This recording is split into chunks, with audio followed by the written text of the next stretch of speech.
Hey guys, in today's video I will be going over how to care for the bristlenose pleco.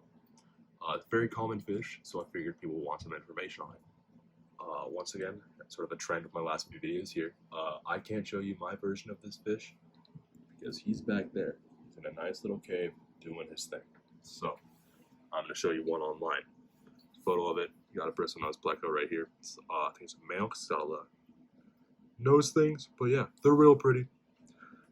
Credit goes to the Spruce Pets. I do not claim the photo is mine. I just want to say that. Don't want any trouble of any kind.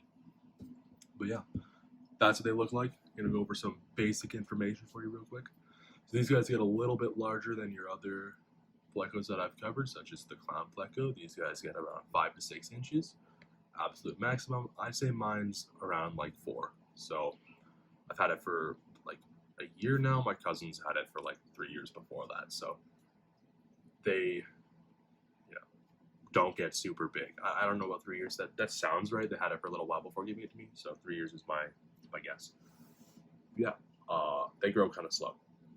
They're not gonna like grow crazy quick and outgrow your tank. So if you got like a 10-gallon or something, that'll be totally fine.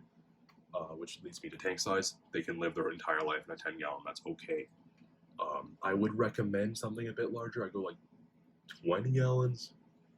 I'm not even going to try and say how many gallons this is. I get it wrong every time. I have no idea. I think it's 30 something. So they're chilling in here.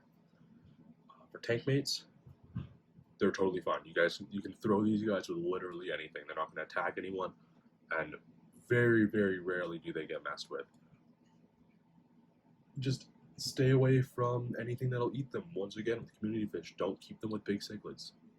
It's really not that hard. I just want to mention that every time. If I say they can go with everything, that's everything within reason. Don't go and put these guys with like piranhas or something, because that's not going to work out. But yeah, you can keep them with literally any community fish. I've seen them in with goldfish. Like, it's fine. They're very hardy fish. Very easy with tank mates. Temperature is just typical community tank temperature, like 73 to 80 degrees. I'd stay on the higher end of that. I keep this tank at 78 degrees, and it does really well. So I'd stay around there. For food, I just let them eat what's in the tank. They eat the wood, they eat the stuff off the glass. But like I said with the clown plecos, if you're feeling like it, you can chuck in some algae wafers and they'll eat that. And that'll be okay for them. I've had this guy for quite a while, like I've been saying. You don't see them a whole lot, but that's okay. When I do see them, it's pretty cool. They got some cool spikes on them and stuff. Like if you put them in a net, one thing you're gonna find out real quick is they got spikes underneath their gills, which kind of like flip out, get caught in the net. So that's been a huge pain. But other than that, they're pretty cool. I really like the style of fish. I'm a sucker for bottom feeders, where they've got like the catfish and loaches and that sort of thing. I dig them. They're cool. That's currently all I have in this tank, which I'm looking to change pretty soon here. But I like them. They're cool fish. They really draw my attention whenever I'm in a pet store. Most of the time I spend it looking at the catfish and stuff because they're just sick. Anyways, on to the rest of the care guide. These guys are super, super easy to breed. I haven't bred them myself, but literally everyone I've seen has been able to successfully breed them. If you have 2 of them in a tank, one of them's a male, one of them's a female, and they've got a dark cave to go in, you're going to have more than 2 bristlenose plecos really, really quick. So maybe I'll throw some links to other people's guides on how to breed them in the description of the video or whatever, because I've kind of segued into that. I don't have a whole lot of information, so I don't want to like just blurt out stuff that isn't factual or whatever. So I'll do that. That's not that hard. So there'll be some videos in the description about breeding, but this is just general care. Really, really easy to take care of. A nice little bonus of them is they will help keep your tank clean.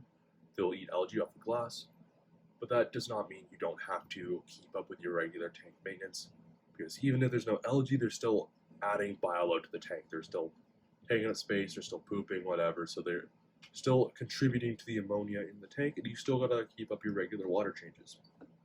So that's one thing I just want to mention. I worked in pet store for quite a while, and there was a few people who would just go in convinced that, I don't have to do water changes. I got snails, I got plecos, I got cories, like whatever. No, that's not how it works.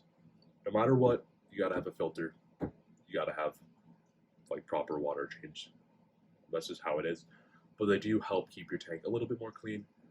But don't buy them for that. Buy them because they look cool. Buy them because you like how they look, how they interact with the tank. Don't buy them as like a janitor because it is not worth it. They put more waste in the tank than they take out. So just be aware of that when you are buying them. But yeah, that's all for this video. Thank you guys for watching, and I will see you in the next video.